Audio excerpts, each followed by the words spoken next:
Boa tarde a todos que estão presentes aqui na nossa segunda oficina de iniciação científica, entre as escolas Marceliana Barbosa Lima e a Francisco Pereira.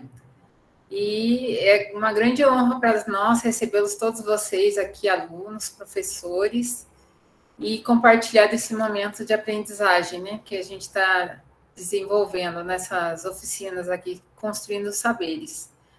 Hoje a gente vai deixar para vocês aí já no chat um link de uma pesquisa de interesse para o projeto de pesquisa de iniciação científica para esse ano.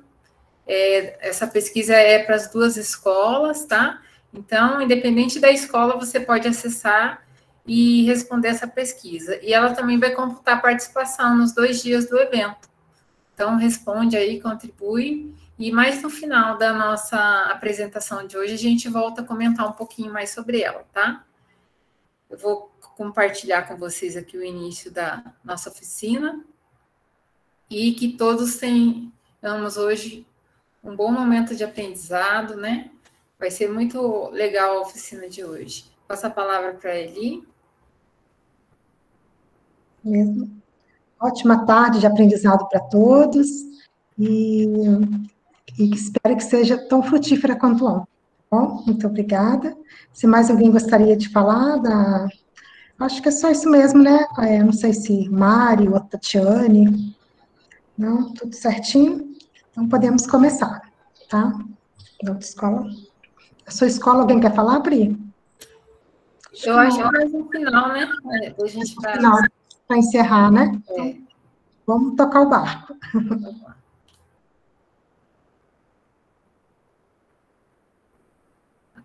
Essa primeira parte é a parte da BNT, né? Das normas da BNT. Da BNT, isso. Agora são os professores, né? Nós temos três professores, Rosani, Silvia Aparecido Messias e professora Silvia. Eles vão estar compartilhando um pouquinho sobre as normas da BNT, explicando um pouquinho para todos, tá bom?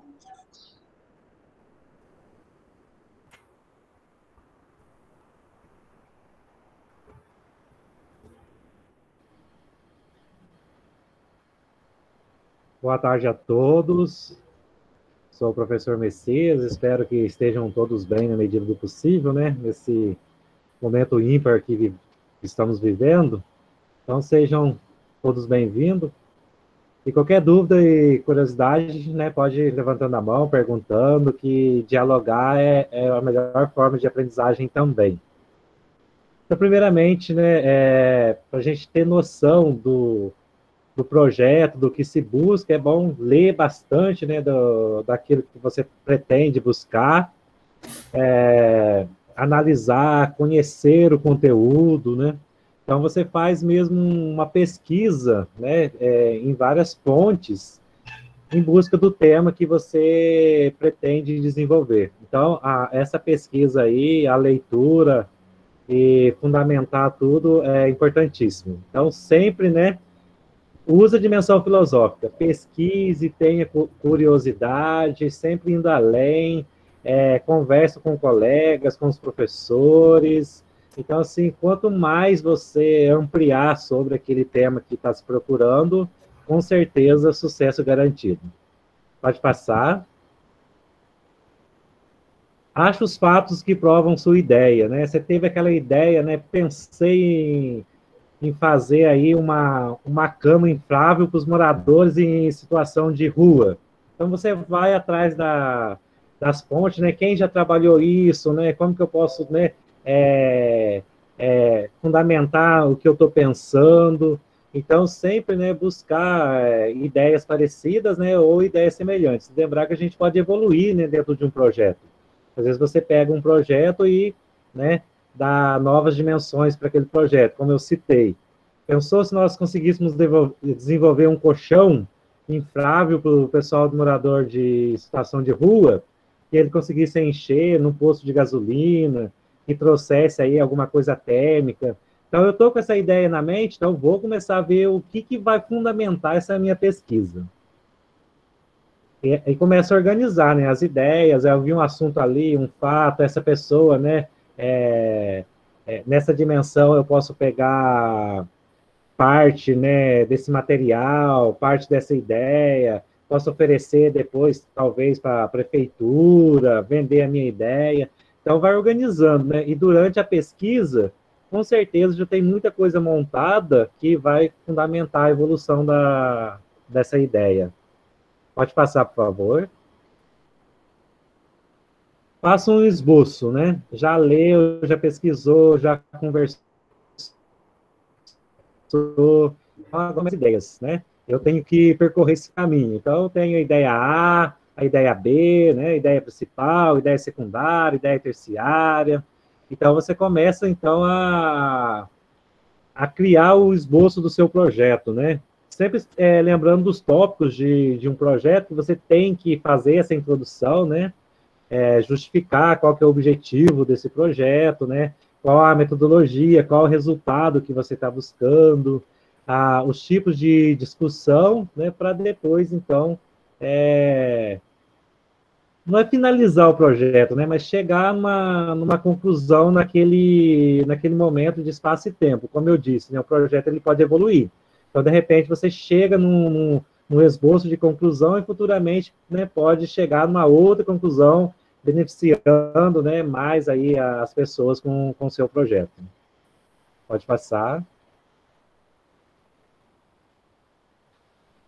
Vai começar, então, né, a preencher com conteúdo, né, você fez esse esqueleto aí, né, com tudo que você precisa, já pegou as ideias, montou o esqueleto, né, agora realmente vai começar a aprofundar um pouquinho o seu esqueleto, né, você tem a estrutura da sua pesquisa, já sabe onde você vai buscar determinada referência para aquele assunto.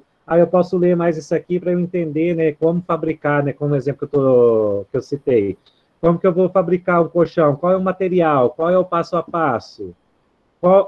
Uma coisa simples, né? Como que eu posso colocar um bico para ele esvaziar e transportar esse colchão? Então, você começa a dar corpo aí para o seu projeto, né? Quem que trabalha com isso? Quem que é o especialista que fala isso? Então, você começa a fundamentar, estruturar a sua pesquisa, né? Com experiências de pessoas que, às vezes, já fez o experimento, né? Você vai estar ali, então, pautado, né? Em cima de ideias já existentes para você, então, justificar a sua ideia e trazer aí, oferecer para todo o público uma ideia que seja boa e que implemente alguma solução, né? Que contribua de alguma forma. Pode passar. Legal. Bastante ideia na cabeça, né? Cheio de inspiração, né? Até ansioso, aquela angústia. Agora vou sentar para escrever. Gente, é bom sempre lembrar que a primeira versão, ela é um rascunho meio bagunçado de tudo que a gente está pensando. Porque, né, a gente pensa muita coisa, traça um caminho, quando vê está desviando, né, vai e volta. Então, assim, não se cobrar muito da primeira versão, porque a primeira versão é meio que um rascunho ainda de tudo que você está pensando. Mas, ao mesmo tempo, essa primeira versão, ela já se torna, então, né, o fio condutor, né, do seu projeto. Ele já, a espinha dorsal, né, já começa a estruturar ali. Aí é só ir fazendo os ajustes. Mas a dica mesmo aqui é não se torturar muito em relação à primeira versão. Que a primeira versão, né, ela traz aí realmente aí, um pouco dessa situação caótica. Mas, ao mesmo tempo, ela é o farol. Então, escrevam, tenham coragem, comece, que vai dar certo. Alguma pergunta? Isso aí, Alexandre Félix. Não tenha, né? Tem que começar, ninguém dá detalhes, mas define o caminho. Exato. Na pesquisa, né, você acaba, então, aí definindo os detalhes, mas o papel nosso, enquanto orientador, é justamente mostrando o caminho. Nós somos o farol aí na caminhada de vocês, né? Se escurecer um pouquinho, vocês podem contar conosco, né? Mas não podemos fazer para vocês. A gente está ali para pegar na mão, mostrar a luz, dar uma direção, mas os passos, realmente, quem dá é o pesquisador, é cada um de vocês. Perfeito. Pode passar. O caminho não será fácil, mas, né, não consegui ler ali, desistir jamais, né? Basta a gente ver aí, né, todos os grandes inventores tiveram muita dificuldade. Se pegar o Einstein na escola, ele teve muita dificuldade. Mas o cara é um grande gênio, então, assim, não desistiu nunca, né? Dumont teve muita dificuldade, né? O pai aí, né, da aviação, dificuldade demais, mas não desistiu. Então, aqui a perseverança, né, a força de vontade e contar, né, com a parceria é fundamental mesmo. Ouvir a opinião dos orientadores e co-orientador, né? Na nossa escola, a gente trabalha sempre o professor representante, né?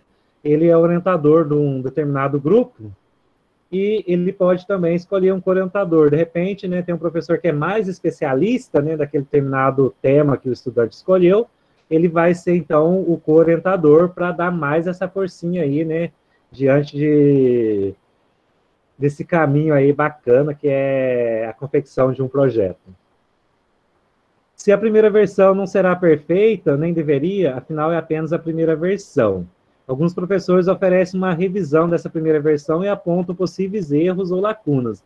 Então, o professor orientador e o co-orientador vai fazer justamente esse papel, né, que nós acabamos de falar aí. Ele vai ser essa luz, vai reconduzir você ao caminho que você mesmo propôs. Na verdade, você que propôs chegar a um determinado lugar e, como nós temos um pouquinho mais de experiência, nós vamos, então, orientando vocês e ajudando vocês a retomar o caminho quando vocês pegar aí uma vicinal, né? Vamos voltar para o caminho principal. Alguma pergunta? Pode passar. Revise o conteúdo. Tranquilo, né? O Alexandre, beleza. Revise o conteúdo. Depois que nós já montamos toda essa estrutura, né? Já escrevemos o professor já ajudou, né, o orientador, o co-orientador já apontou novas luzes, é hora, então, de revisar todo o conteúdo. É legal o diário de bordo, né, que dá para retomar também, né, você vê ali o passo a passo, o processo que foi a construção até o momento que você chegou, colocar de novo aonde você pretende chegar, né, e, então, nesse momento, você faz uma revisão.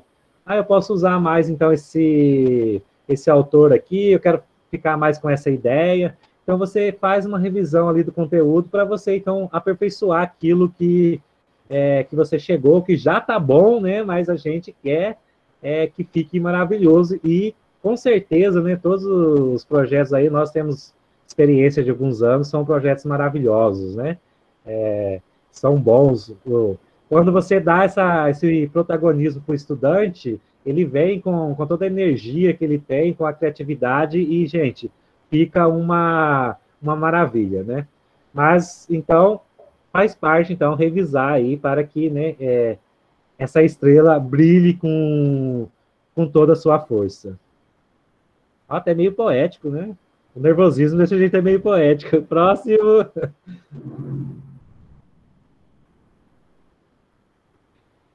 Pessoal, sobre esse início aí, tá poético.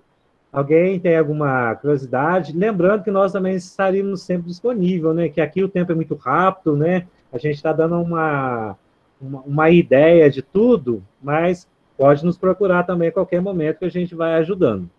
Então, para encerrar minha fala aqui, né? E passar a fala aí para a Silvia. Gente, o objetivo é realmente você iniciar, né, e fazer. Não é fácil mesmo, é difícil, tem os seus desafios, mas o resultado final é magnífico, né? Todo mundo ganha, você, enquanto estudante, ganha, porque é uma experiência incrível, né? A comunidade ganha, e como já vimos na oficina de ontem, né? Ultrapassa, né, o muro das escolas, né, e depois na faculdade você continua levando toda essa aprendizagem e até evoluindo no próprio projeto. E o mais importante, né, nós estamos sempre disponíveis para ser essa luz no caminho de vocês, tá bom? Um abração, gente. Até mais. Silvia, é com você. Boa tarde, sou a professora Silvia. Eu vou comentar um pouco com vocês, né, sobre as regras da ABNT. Então, vocês, né, quando a gente está fazendo uma pesquisa, nós vamos ver o que já foi falado sobre isso, alguns estudos anteriores relacionados ao nosso tema, e todas essas bases teóricas que nós consultamos para fazer um trabalho, nós temos que colocar ela como referência ao final do nosso trabalho. E para isso, nós temos as normas da ABNT, né, que é a Associação Brasileira de Normas Técnicas, que ela define algumas regras de como eu vou citar esse estudo que eu, esse estudo que eu fiz durante a minha pesquisa. Pode passar, por favor. Aqui eu vou passar de forma breve alguns tipos de citação, tem outras, né, mas eu vou colocar para vocês algumas, as principais, assim, só para a gente ter uma noção. Então, eu fiz um estudo sobre determinado tema e eu vou citar de uma forma não literal. O que é uma forma não literal? Eu vou reescrever esse estudo, né, esse trecho desse estudo, com as minhas palavras, sem copiar parte do autor. Então, assim, eu achei uma ideia muito interessante, eu faço a minha interpretação, mas eu não posso fugir da ideia do autor, né? Mas eu tenho que citar. Eu não posso simplesmente pegar uma ideia que já existe e colocá-la no texto sem citar como referência. Então, todas as ideias, todos os estudos que eu fiz, eu tenho que colocá-la no meu texto de onde eu tirei. Então, por exemplo, nesse caso que a gente vai escrever ali, sem copiar, né? Vocês vão reescrever com as ideias, com as suas palavras, e aí vocês citam. Por exemplo, aqui nesse primeiro, né? Aí embaixo tem o parágrafo lá que a pessoa interpretou e coloca, como afirma Carvalho, 1998. Outra forma, Carvalho, 1998, afirma que... Nananana. Aqui, como é uma interpretação, né, como é a minha leitura sobre isso, eu vou escrever que ele afirma e não preciso colocar aspas. Por quê? Porque ali sou eu que estou escrevendo com base na ideia daquele autor. Tá? Pode passar, por favor. Já no caso de uma citação literal, o que é uma citação literal? É aquela em que o trecho é importante e eu quero copiar, quero mostrar no meu estudo exatamente o que aquele autor falou com as palavras dele. Então, eu vou copiar parte do texto, aí sim, né, entre aspas, também coloco a referência que é dele, então eu nunca vou colocar a ideia de algum autor, nunca vou copiar trechos, ou mesmo interpretar trechos sem citar que é de outra pessoa, né? Eu não posso fazer isso, me apropriar de uma ideia de alguém, né, de um estudo de alguém sem citar. Então, eu posso estudar, posso usar várias referências, mas sempre colocando a referência ali, sempre citando a referência ali. Então, nesse caso de uma cópia direta, da parte do livro lá que eu li, da parte de um artigo científico que eu li, eu vou colocar, né, exatamente o que está escrito. Se tiver até 3 linhas, eu copio ali, só coloco entre aspas, né, coloco a citação ali. Então, nas palavras de Marcuski, 2005, página 19, né, que é o livro que eu retirei, e vou copiar exatamente. Pode passar, por favor. Então, até 3 linhas, eu copio ali exatamente do jeito que está. Se for mais que 3 linhas, aí ele aparece de uma outra forma. Eu coloco um recuo de 4 centímetros aqui da margem, e ele vai ser a cópia também, aparecer ali, né, um pouquinho menor, se vocês observarem ali. Então, ele tem um recuo e já aparece. Então, assim, aqui a gente está citando, né, 2 formas, né, a literal e a não literal. Tem outras formas também, de repente, se é mais de um autor, mas isso a gente pode passar depois para vocês, tá? Aqui é só para a gente lembrar. Então, esse estudo que eu fiz, eu citei aqui. Exemplo aqui, né, 2005, página 19. Como que a pessoa que vai ler meu trabalho vai saber, como que ele vai achar esse estudo aqui? Vai aparecer, então, lá na minha referência no final do texto.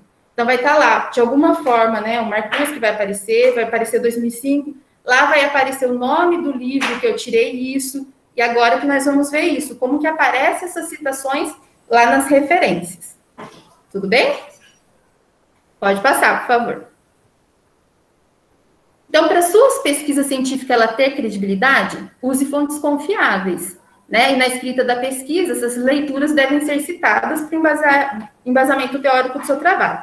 Esse embasamento teórico do nosso trabalho é como se fosse um alicerce de uma casa. Se você faz o alicerce de uma casa meio, né, com problema ali, a casa ela pode estar linda, mas ela vai ter problema. Então, por isso que a gente fala dessa questão, né, de ver e realmente citar as fontes, de não copiar as fontes, né, para que o nosso trabalho, ele tenha, né, essa boa estrutura, né, tem esse bom alicerce e a boa estrutura. Obrigada, Paulo. Então, com isso, né, a gente colocando essas referências, colocando esses estudos, o nosso trabalho, ele também, com um bom alicerce, também vai ter uma boa estrutura ali da minha pesquisa. Pode passar, por favor. Então, aqui a gente vai... Então, eu falei lá dos tipos, né, das citações. Vamos supor que aquele meu estudo tenha sido de um site.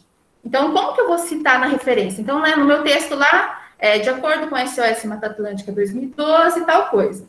Como que eu vou citar lá embaixo, nas referências finais? Então, eu vou colocar o nome do site, né, nome da organização, desculpa, vou colocar o nome da organização ou o nome do autor, o título da página, o título da matéria, o ano, disponível em. Aí eu coloco de onde eu tirei, né, exatamente, copio lá o site e coloco a data de acesso do site, a data que eu acessei do site, tá? Pode passar, por favor. Aí, nesse caso aqui, eu fiz lá minha pesquisa e retirei de uma revista científica online. Como que eu vou fazer essa citação dessa revista científica online? Então, sobrenome, né, o nome do autor, o título da matéria, nome da revista, aí vou colocar aqui, né, a data, né, como vocês podem ver aí, referências, né, da revista, né, o ano, o número da revista, e também disponível aí. Então, quando vocês vão pegar alguma pesquisa de algum site, tem que colocar, né, o site de onde vocês retirarem, né, disponível em, coloca o site e também a data de acesso que vocês fizerem, tá? Pode passar, por favor. Agora, eu vou convidar a professora Roseli, que ela vai continuar. Obrigada.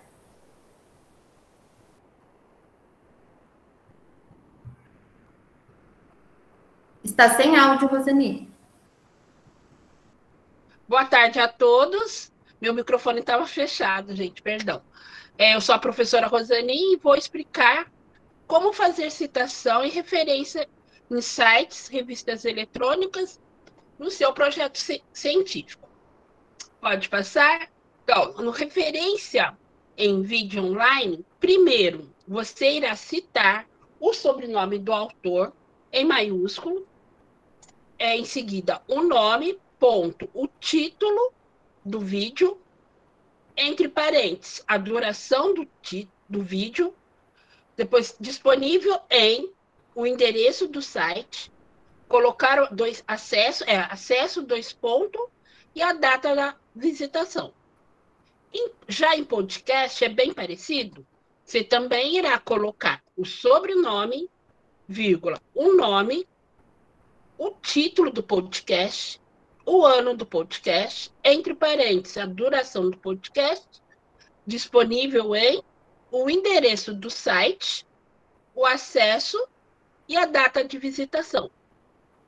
Já em livro impresso, você também irá colocar o sobrenome, o nome, o título do livro, o estado da editora, o nome da editora e o ano da publicação. Já para referência de revista científica impressa, você vai repetir o sobrenome, o nome, o título do artigo, /texto, o nome da revista, o ano da revista, o número da revista, mês e o ano da publicação. É essa a minha contribuição. Passo a palavra.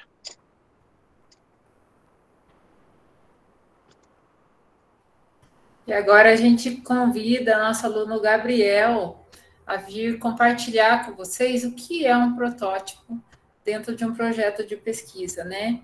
É uma das possibilidades de ser desenvolvidas tecnologia e ser apresentado um modelo. Gabriel? Boa tarde, tudo bem? Todo mundo? Estão me ouvindo certinho? Estamos sim. Beleza. Bom, eu vou apresentar sobre o protótipo. Meu nome é Gabriel, sou da Escola Marceliano, e eu quero pedir para, quando tiverem dúvidas, mandarem no chat ou podem acabar me interrompendo, mesmo que sem problemas, tudo bem? Bom, eu vou apresentar 5 tópicos para vocês, e dentre eles são o que é, para que serve, critérios, importância e o modelo exemplo. Cada um dentro do protótipo. O que é? Protótipo é o termo usado para se referir ao que foi criado pela primeira vez, servindo de modelo ou molde para futuras produções. Alguém saberia me dizer um exemplo de protótipo? Pode falar no microfone, não tem problema. Celular? Um celular, Celular. um exemplo claro de protótipo. Por que um celular seria um protótipo? Um celular, ele é pequeno, teoricamente, né? E com o celular você fica conectado no mundo todo. Muito mais fácil do que eu ter uma máquina super gigante para fazer o mesmo papel, o mesmo serviço. O protótipo nada é do que um modelo exemplo de alguma criação futura que eu pretendo realizar. Tudo bem? Pode passar. Para que serve? O objetivo de um protótipo é criar uma representação semi-realista de algo para que seja possível interagir e testar com os usuários reais. A sua principal função é identificar problemas e oportunidades de melhorias muito antes de começar os refinamentos e as implementações. O protótipo ele é usado como a base de testes, né?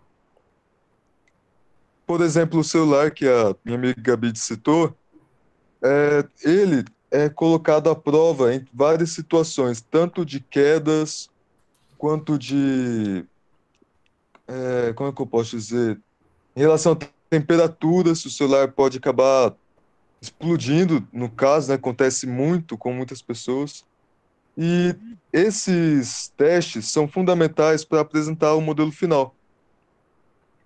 É fundamental que faça esse teste, porque se não fazer e você entregar o produto finalizado para o cliente ou para a pessoa que vai experimentar, acabar acontecendo alguma falha, algum erro, você vai estar sendo prejudicado. Então, tanto nas apresentações do Encasse, quando tiver um protótipo, fazer os testes mais loucos possíveis para ver se não vai dar erro. Tudo bem? Pode passar. Critérios de avaliação. Eu separei 4 tópicos para você avaliar se é um protótipo ou não. Dentre eles, eu coloquei o design. O design é importante para destacar o seu protótipo, para chamar a atenção da pessoa. É mais fácil um avaliador dar nota 10 para um protótipo que funciona e que é bonito, do que para um protótipo que funciona e que não tem muita beleza. É meio feio, tem algumas coisas mal organizadas. Então, o design é fundamental nessa hora. A produção. A produção é muito importante porque as pessoas, quando vão fazer o seu protótipo, devem sempre conseguir os materiais de mais fácil acesso, vamos dizer assim. É mais fácil eu fazer um protótipo com materiais baratos e que funcionam do que eu fazer um protótipo caro, cheio de peças caras, e na minha apresentação final ele está com peças baratas. Aí entra no critério que o protótipo acaba sendo o produto final e o produto final acaba sendo o protótipo. Então, a produção, as peças que você vai usar sempre tem que estar de acordo com a funcionalidade do seu protótipo. Manual. Bom, o manual é o famoso manual de instruções, né? Dependendo do protótipo que você for criar, muitas pessoas não vão ter certa habilidade com a sua criação. Eu tenho 2 avós que eles têm celulares E a minha avó recentemente aprendeu a fazer ligações, mas antes ela não sabia. Ela pedia pra gente direto ligar pros meus tios, pras minhas tias, porque ninguém, não tinha nada escrito para ensinar ela. Então, o manual é importante para explicar para o usuário como funciona e para que serve. Parte funcional. Isso eu não preciso nem comentar que o protótipo tem que funcionar. Porque se o protótipo não funcionar, não tem como você apresentar um produto final. É fundamental que ele funcione e seja flexível. Pode passar. Importância. Um protótipo é a maneira mais rápida e econômica de se definir as reais funcionalidades de um projeto e experimentar o seu uso. O protótipo não precisa ser nada esbanjado, não precisa ser uma coisa grande. O protótipo, na verdade, vai ser um planejamento futuro ao seu projeto final. Então, eu separei duas fotos aí, por exemplo, que a foto de baixo é de um celular que tem uma galeria, um aplicativo. E nas duas primeiras fotos, você percebe que não tem nada de bonito, está só sendo organizado. E o produto final realmente foi muito bem trabalhado e bem feito. Então, a importância do protótipo é realmente essa, você planejar e saber organizar as ideias do seu projeto final. Pode passar. Aqui eu separei um modelo exemplo que vai estar rodando um vídeo para vocês do projeto que a gente fez ano passado, um protótipo. Daqui a pouco vai estar chegando. Enquanto não aparece o vídeo, se alguém tiver alguma dúvida do que eu apresentei, pode falar.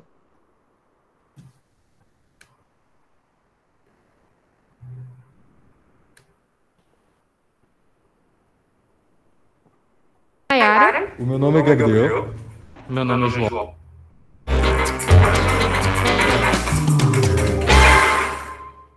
Oi, pessoal, meu nome é Nayara. O meu nome é Gabriel. Meu nome é João. E hoje estamos aqui para falar um pouco sobre a estrutura do DNA, as bases nitrogenadas. E o simulador de moléculas utilizando Arduino.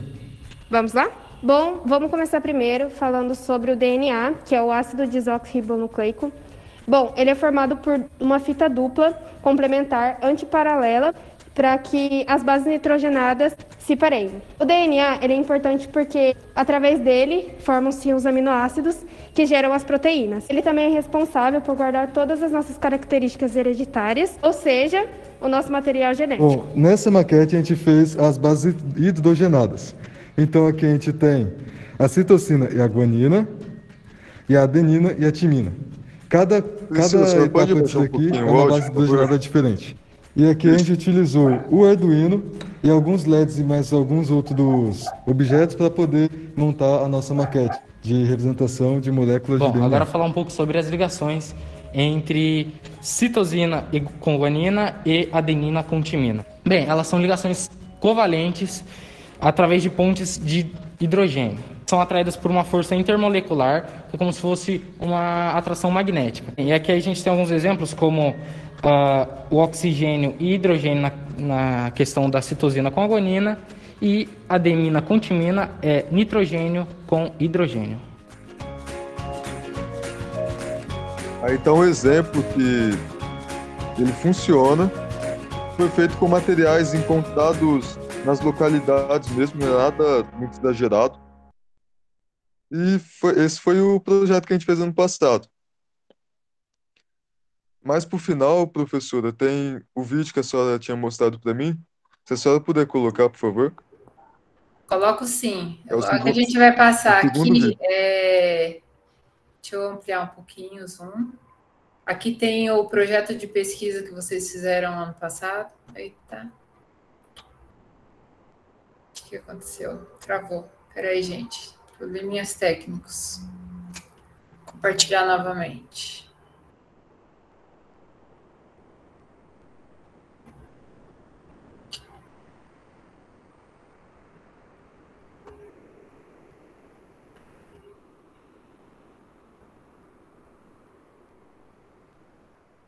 Se alguém quiser.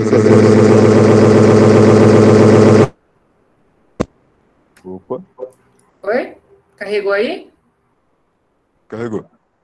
Aqui está o projeto que foi escrito ano passado, pelo trabalho dos meninos. E eu vou chegar na onde você quer aqui. Tem também o pôster da apresentação deles do ano passado, desse protótipo, o DNA, simulador da molécula com Arduino, né? E aqui é um registro do processo de construção que o Gabriel gostaria de falar. Isso. Aí a gente montando nosso protótipo, a nossa base nitrogenada. Foi um trabalho com 6 pessoas, se eu não me engano. Foram 3 dias direto trabalhando, foi bem legal. Aí são os testes. É a parte quando você testa se está funcionando mesmo, se não vai dar nenhum problema. Eu tinha comentado.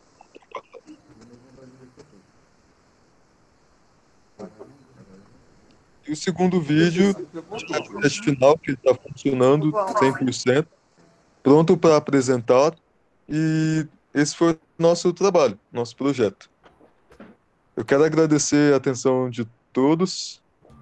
Muito obrigado. Eu passo a palavra para a professora Fernanda. Isso mesmo. Agora são a professora Fernanda e as alunas Maiara e Maria Clara vão falar um pouquinho para vocês sobre o pôster, modelo de pôster.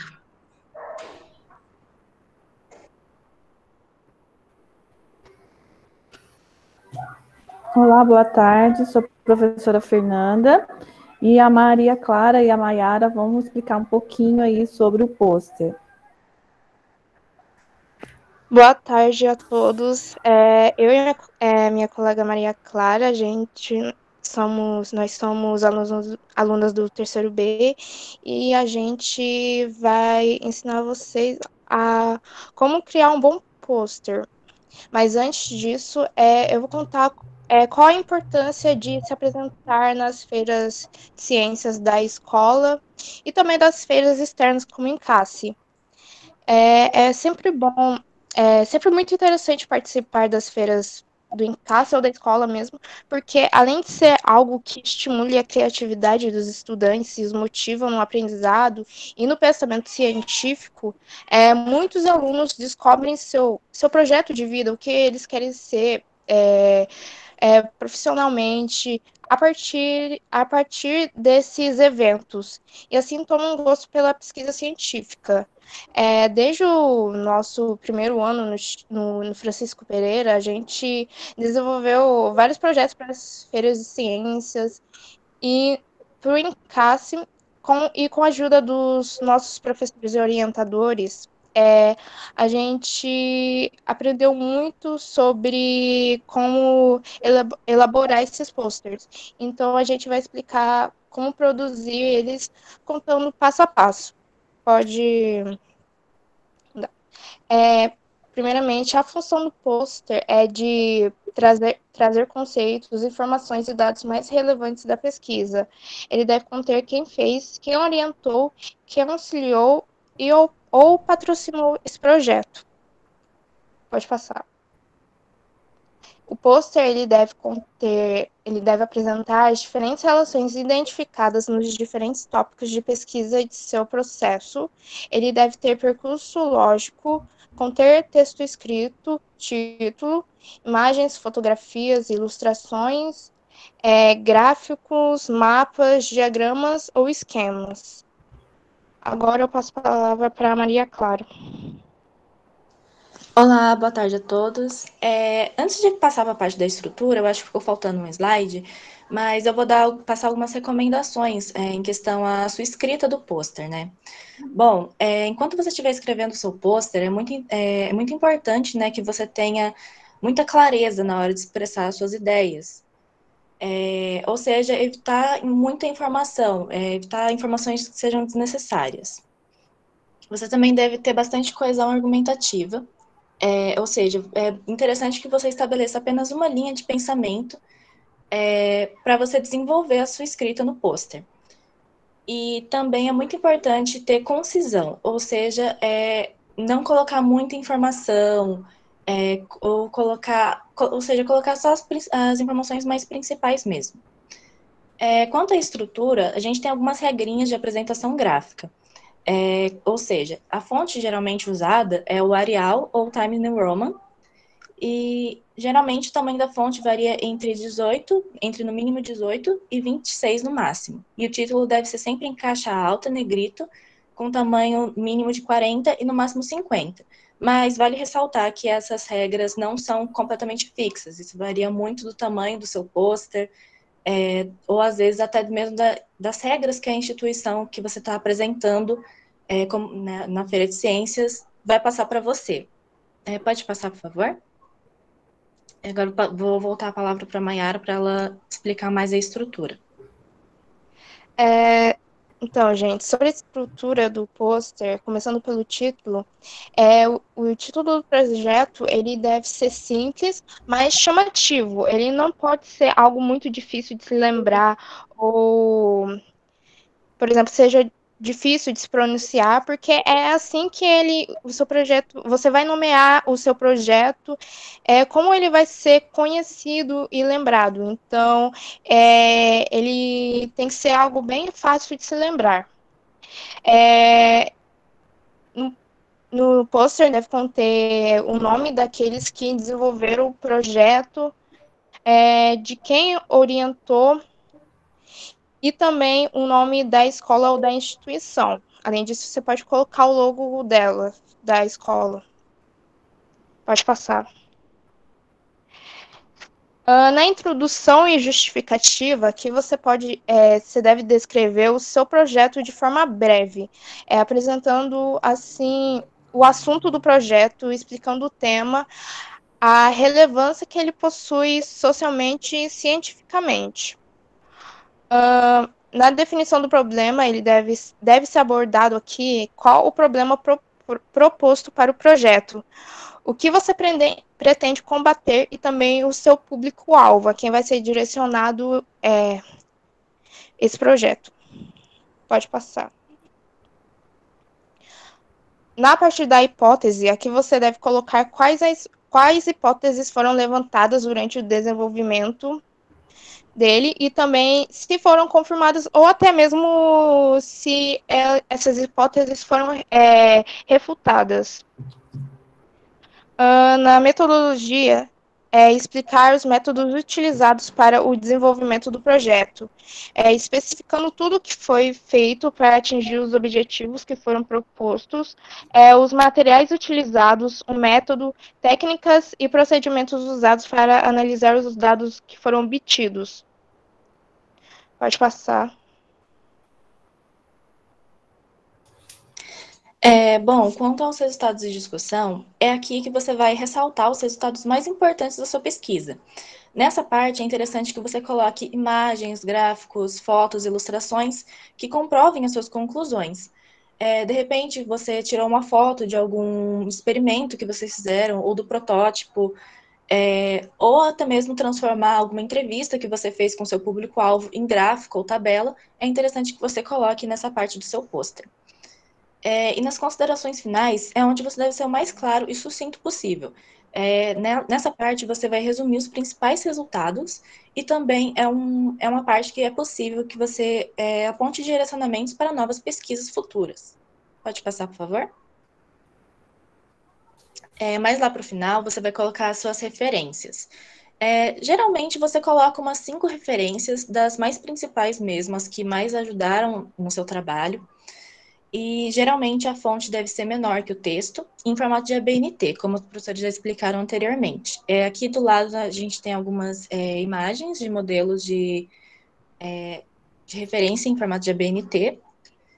E nos agradecimentos é onde você vai citar aquelas pessoas que contribuíram para a realização da sua pesquisa, seja como qualidade de fonte, seja como patrocinador, ou até mesmo o professor orientador ou co-orientador que auxiliou o grupo na pesquisa. Pode passar, por favor? Aqui do lado a gente tem a foto do modelo completo, e a Mayara vai começar a explicar um pouquinho do nosso projeto de Feira de Ciências do ano passado.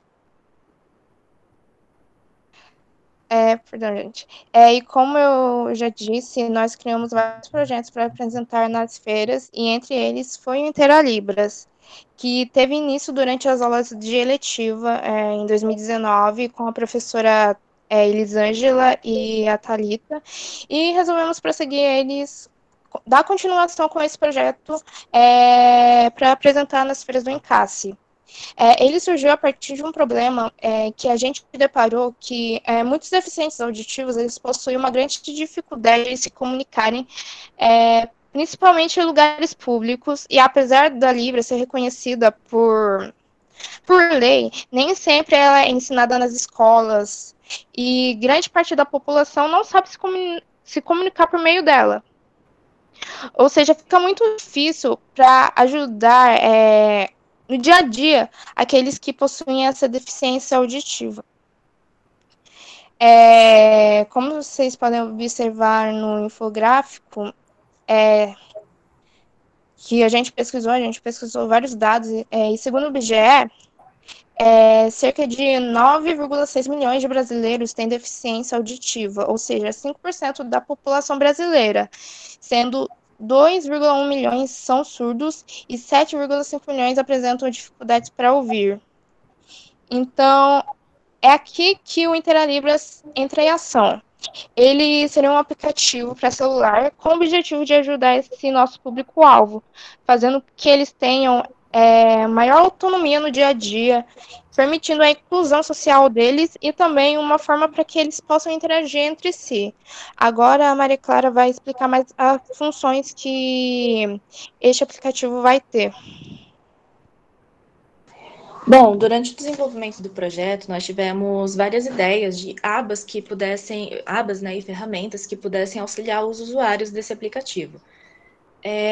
No ano passado, nós demos uma ênfase maior em uma dessas abas, que foi a aba de comunidade que nós estávamos desenvolvendo, né? E aqui a gente tem algumas imagens representativas, né, de como seria mais ou menos o nosso aplicativo. Na primeira imagem, a gente consegue ver a página inicial do aplicativo, onde ao lado a gente tem todas as ferramentas que estariam disponíveis para o usuário utilizar, interagir, assim como a página de cadastro e login do usuário. Na segunda imagem, a gente tem a aba e comunidade em si. Nessa parte seria como se fosse uma rede social ou um feed em que os usuários pudessem trocar experiências mesmo e também indicar lugares, eventos que tivessem esse atendimento a eles, sabe? De deficiente auditivo, desculpa. Ao lado também a gente tem algumas comunidades em que o usuário poderia entrar para se informar melhor, como, por exemplo, se eu fosse usuário desse aplicativo e quisesse saber um pouco mais sobre saúde com atendimento, né, da deficiência auditiva, eu poderia entrar em uma comunidade específica para isso. E na última imagem nós temos a parte de bate-papo, como se fosse um bate-papo entre os usuários, onde nós temos algumas ferramentas como videochamada, e também uma coisa do diferencial do nosso aplicativo nessa parte seria os GIFs animados com expressões cotidianas que o usuário poderia ter fácil acesso. E foi basicamente isso que nós desenvolvemos no nosso projeto.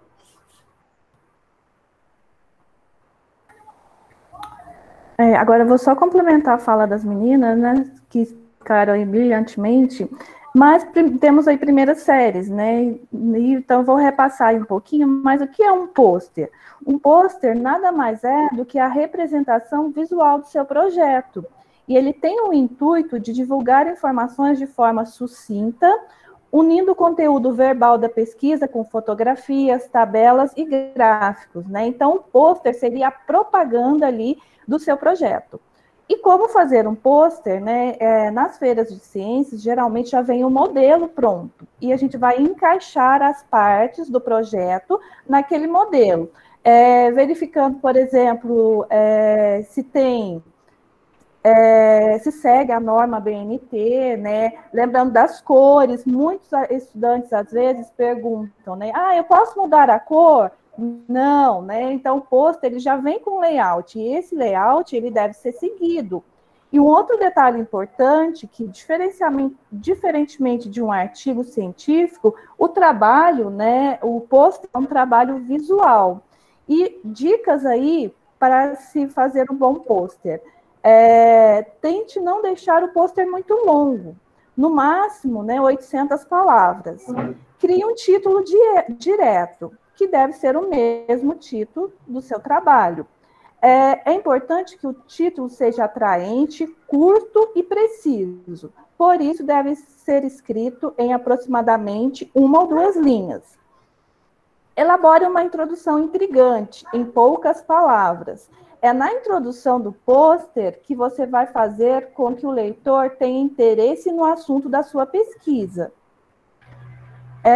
O erro número 1 dos participantes de evento é fazer com que os pôsteres fiquem muito longos. Conteúdo muito densos e com muitas palavras atraem pouquíssimas pessoas.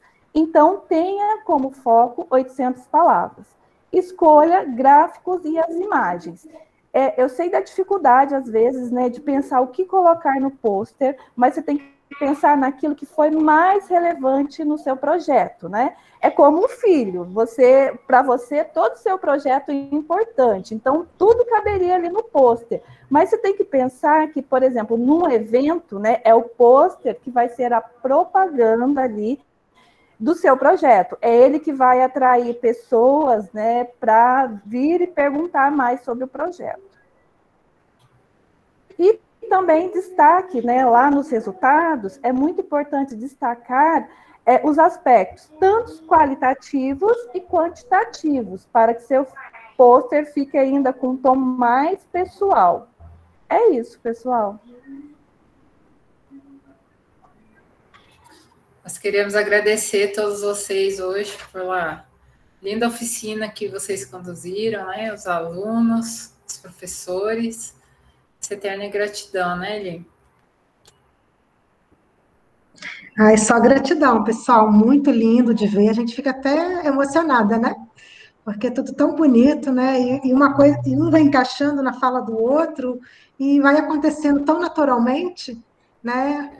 Parabéns mesmo a todos, Maria Clara, Maiara, né? Os alunos do Marcelena, né? Então, gente, ó, parabéns aos professores, parabéns a todos mesmo, de coração, foi muito bonito de ver. A gente queria também oficializar hoje aqui, né, os alunos intercambistas que participaram. A gente fez uma menção aqui para marcar vocês e a gente vai fazer uma entrega presencial também, né, Eli? Dos certificados de participação aí, pela participação do intercâmbio. Então, a Júlia vai receber o seu diploma, nossa gratidão, empenho, continuem assim, né? Fortalecendo essa área da pesquisa, o Willy, o Alexandre Félix, o Gabriel, a Gabriele Cesso, o Tiago, a Maiara e a Maria Clara, que participaram esses dias aí conosco. Parabéns pelo trabalho desenvolvido, né? E gratidão, gente, eterna gratidão.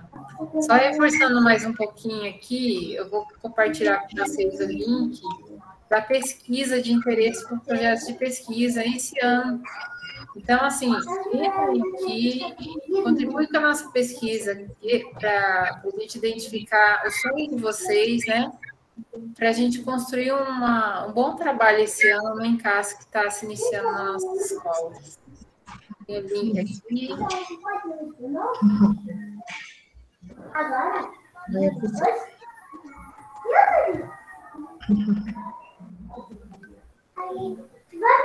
E se quiser comentar. Aí, pessoal, todos preenchem aí a nossa pesquisa, tá bom? Vou encaminhar no grupo dos alunos, dos estudantes. Se algum aluno gostaria de tirar dúvida, tenha mais alguma pergunta, pode falar.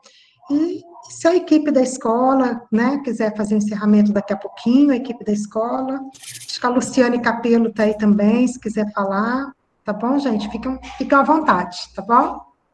Eu agradeço o apoio de todos vocês da Escola Francisco Pereira, em nome da equipe gestora.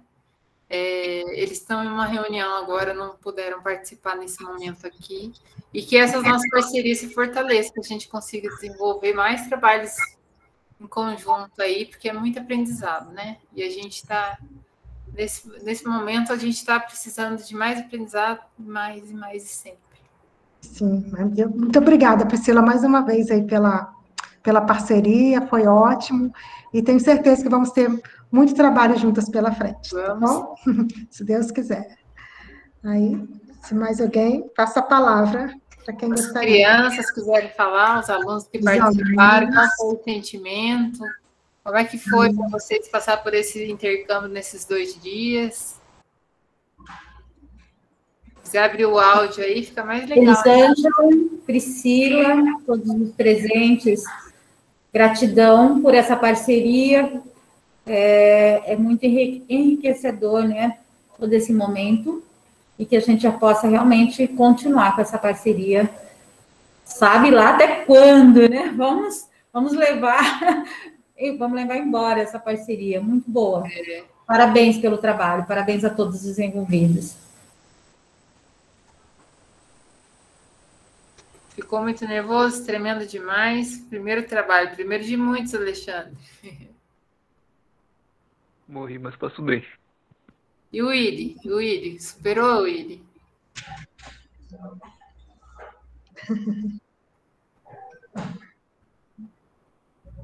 Giovanni, ano que vem não, esse ano ainda é você, hein, nas apresentações aí dos trabalhos. Vamos participar. Recuperando ainda, né, Willy? É só ensaio para a vida.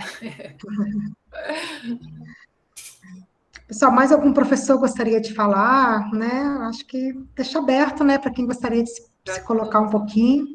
E do mais é gratidão mesmo para todo mundo, para toda a equipe da Marcelena e para toda a equipe Francisco Pereira.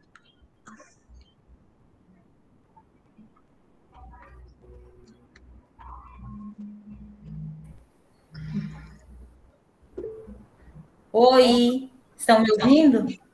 Sim. Toda hora tô caindo aqui, mas estou viva. Obrigada a todos pela participação. Obrigada à equipe do Marcelena pela parceria. Parabéns à nossa equipe também, a todos os nossos professores, aqueles que estão responsáveis diretamente pela ação e os corresponsáveis também, né? Porque a feira é uma das ações da escola que movimenta todo mundo. Então, eu estou muito feliz, agradeço muito a participação de todos, rumo à nossa feira e rumo ao Encasse, né, gente? Agora é só uma torcida lá para que tenha muitos projetos, né, e que os nossos estudantes possam colocar em prática tudo que iniciou agora, que só foi apenas o início. E estamos à disposição, né, para trocar realmente essa aprendizagem. Obrigada, Tati. Paulo disse que vamos ganhar o Encasse. Obrigado. Vamos lá. Então, obrigado, gente, por tudo. E vamos agora iniciar os trabalhos, né? Exatamente. Pessoal, muito obrigada e agora é mão na massa, né, Priscila? Bora lá trabalhar. Bora trabalhar. Até mais, gente. Até a próxima. Até mais, pessoal. Até a próxima. Fica com Deus. Muito obrigada. Boa tarde. Parabéns para todos. Obrigada.